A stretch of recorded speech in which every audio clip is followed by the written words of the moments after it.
So, how much physical pain is a multimillionaire internet streamer willing to endure, just to prove to the world that he's actually real? Right, like actually physically real, not just a screen presence. Exactly. And that is exactly the question we're exploring for you today on this deep dive.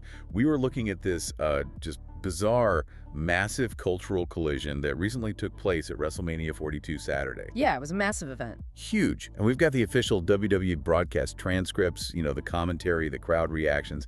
And our mission today is to break down the exact moment a digital avatar decided to basically crash through a solid wood table. Which is wild. We're really analyzing the anatomy of, manufactured authenticity, because for years we've seen this steady pipeline of digital creators trying to, cross over into traditional media. Oh yeah, all the time. But professional wrestling is a completely unique beast because you can't edit it and you can't filter They're it. just out there live. Exactly.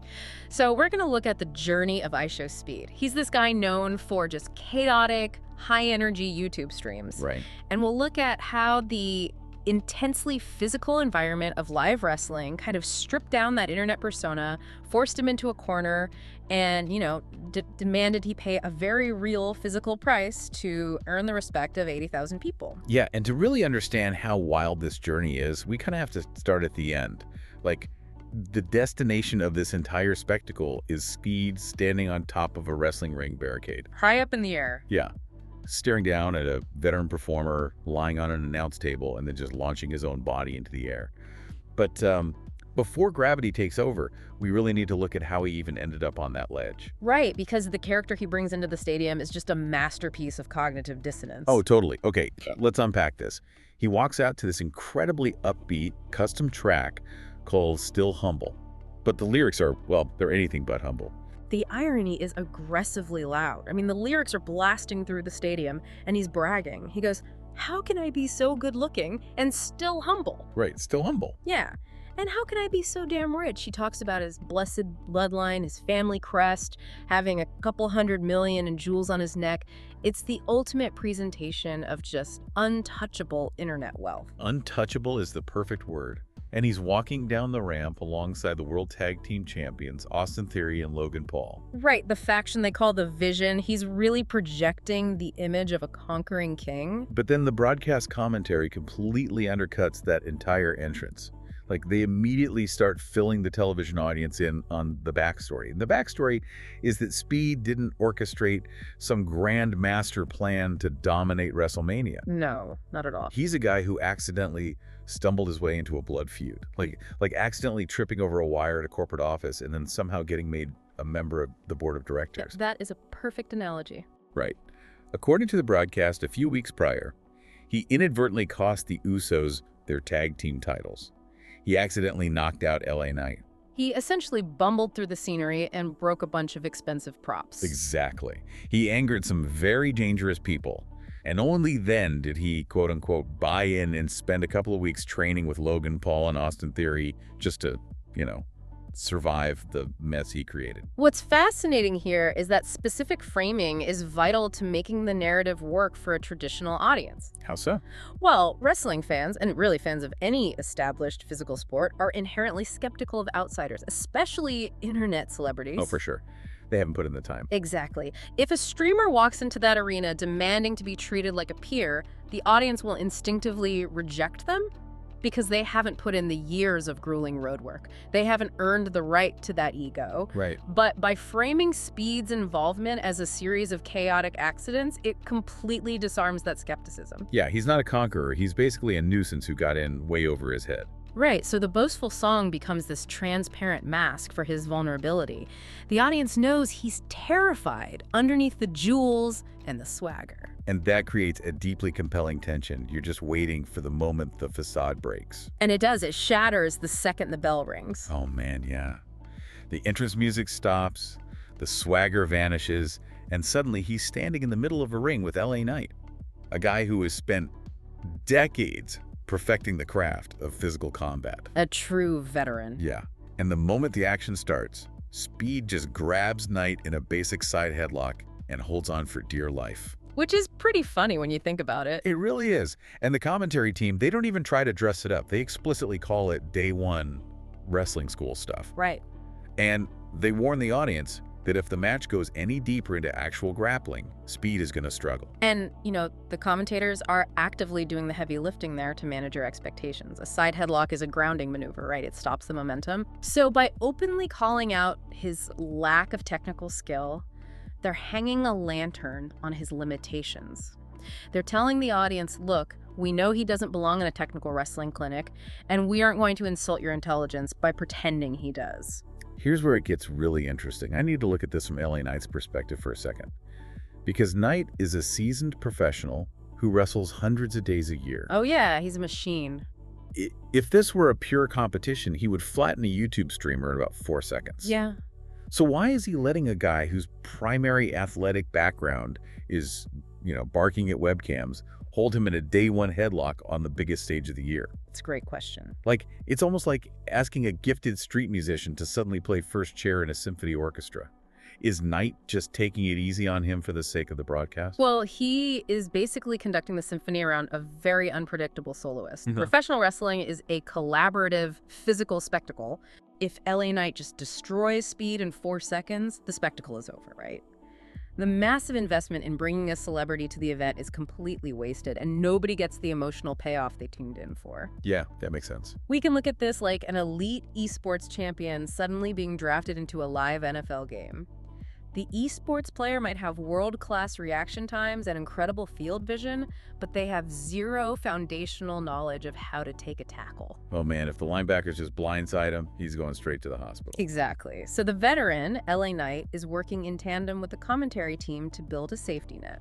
So the veteran's job is to make sure the esports player gets to use that elite reaction time without getting completely crushed by the reality of the game. Exactly. When the stakes of the match get higher and Knight inevitably breaks free from that headlock, Speed doesn't fall back on technique because, well, he doesn't have any. Right, he relies on pure, raw athleticism. Yeah. The transcripts show him narrowly dodging what the commentators actually call a game over scenario, just by moving faster than Knight expects. And the broadcast pivots completely in that moment. They stop talking about his lack of technique and start marveling at his innate agility. They're like, he doesn't know what he's doing, but look how fast he moves. Right. It validates why he is in the ring in the first place without disrespecting the difficulty of the profession LA Knight has dedicated his life to. Live spectacles seamlessly integrate outsiders by prioritizing unteachable talent over polished technique. Yeah, because you can't teach a veteran wrestler to have the explosive, chaotic energy of an internet streamer. No, but you can teach a streamer how to stand in the right place to dodge clothesline. Right, but just as Speed is surviving on that raw athleticism, relying on Logan Paul and Austin Theory to bail him out, the entire dynamic of the match flips. This is where it gets crazy. Completely. The threat stops coming from LA Knight and starts coming from inside Speed's own camp. Logan Paul suffers a complete meltdown at ringside. The total meltdown. He physically turns on Speed, just tossing him out of the ring. And the audio picked up on the broadcast is incredibly telling. Logan is screaming in Speed's face. He goes, "You cost me my mania. You had one job, my mania, Austin's mania, and you ruined it." Yeah, we are seeing the veteran digital creator pulling rank on the rookie. Logan Paul himself made this exact crossover from internet fame to physical wrestling years ago. Right. He knows the blueprint. He knows it exactly. In this narrative, Logan projects pure, unadulterated narcissism. He centers the entire WrestleMania event around his own ego, completely discarding the partnership he supposedly had with Speed. It is the ultimate toxic environment. It's like you do all the grunt work on a massive group project, you make one slight error in the execution, and your partner immediately points at you in front of 80,000 people and screams that you ruined their life. It's brutal. But the most crucial detail happens right after Logan throws him to the ground. The commentators suddenly drop a very specific, ominous detail. They mention that Logan Paul has a titanium plate in his right hand, and that completely changes the math of the situation. This raises an important question about crowd psychology, because crowd psychology relies on clear moral polarities, and that single line of commentary is the pivot point for the entire stadium. How so?